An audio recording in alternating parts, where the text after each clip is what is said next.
So বিভিন্ন সেবার ফি, কারণ আমি তো ফি জমা দিব, তাহলেই আমি জানতে পারবো এটা লক করা আছে কিনা। নিবন্ধিত মোটরযানের ফি, আপনার তো গাড়ি অবশ্যই রেজিস্ট্রেশন করা আছে, আপনি এখানে নিবন্ধিত চলে যাবেন, এখানে রেজিস্ট্রেশনের শেষ 4 সংখ্যা সেটা আপনাকে দিয়ে দিতে হবে।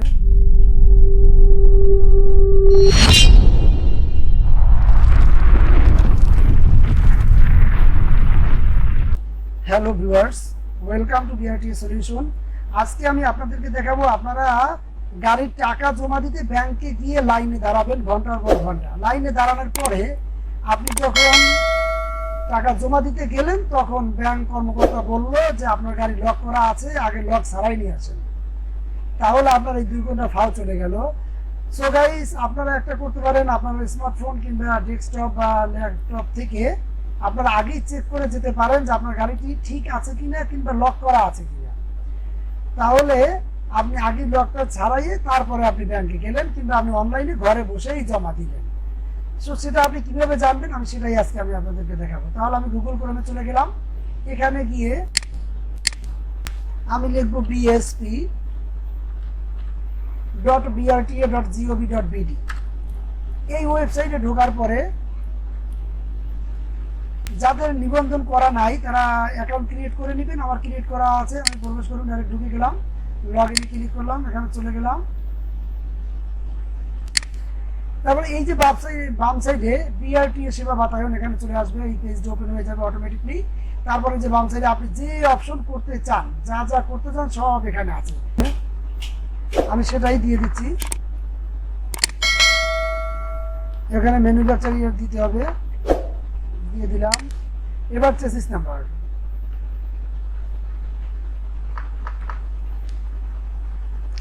এখানে ঠিক যেভাবে দেয়া আছে আপনাকে সেটাই দিতে হবে, যে ড্যাশ দেয়া আছে তাও আপনাকে দিয়ে দিতে হবে।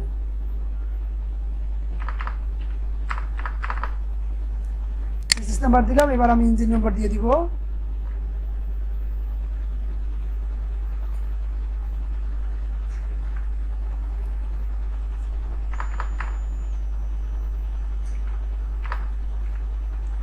এবার অনুসন্ধান,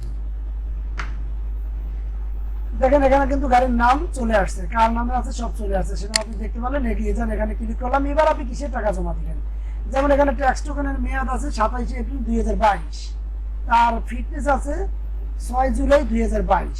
সো ফিটনেসের টাকাটা আপনি এই মুহূর্তে দিতে পারবেন না, এটা আপনাকে 15 দিনের আগে দিতে হবে, 15 দিন ভিতরে।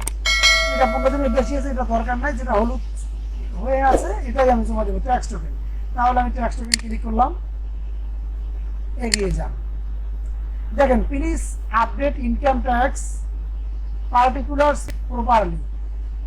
তো তার মানে হচ্ছে আপনাকে ইনকাম ট্যাক্স আপডেট করতে হবে। যদি আপনার ইনকাম ট্যাক্স আপডেট থাকতো তাহলে অটোমেটিকলি এখানে চলে আসতো টিন আপডেট, এই যে আপডেট টিন, দেখেন ক্লিয়ার। এখানে আপনি এটা 3 নাম্বার দিলেই হবে না, সেটা তার নাম টাম চলে আসবে, বাট হবে না। এখানে প্রবলেমটা কি হয়েছে সেটাও আমি আপনাদেরকে বলে দিচ্ছি। প্রবলেমটা হচ্ছে গাড়ি যার নামে আছে এবং PIN এর সাথে গাড়ির নামের সাথে একটু 19-20 আছে, একটা অক্ষর হয়তো 19-20 আছে। যেমন কেউ ইঞ্জিনিয়ার আছে গাড়িতে, কেউ আছে ডক্টর, গাড়িতে নামে আছে ডক্টর আগে, অথচ TIN এ ডক্টর নাই, কারণ TIN-টা করা হয় NID দিয়ে। সো NID যখন করা হয়েছে তখন তিনি ডক্টর ছিলেন না, এখন ডক্টর হয়েছে, ডক্টর লাগাইছে, যার কারণে তিনটে আপনাকে গাড়িতে আপনার লক হয়ে আছে। এটা CNS থেকে লক করা হয়ে যায় অটোমেটিকলি। সো আপনাকে যেখানে যে BRTA তে আপনি রেজিস্ট্রেশন করেছেন সেই BRTA থেকেই এই লকটা ছাড়াইতে হবে, তারপরে আপনার ব্যাংকে কিংবা অনলাইনের মাধ্যমে আপনি ফি জমা দিতে পারবেন। সো গাইস, যদি আমার ভিডিওটি ভালো লেগে থাকে তাহলে অবশ্যই লাইক করবেন এবং শেয়ার করবেন। Thank you very much.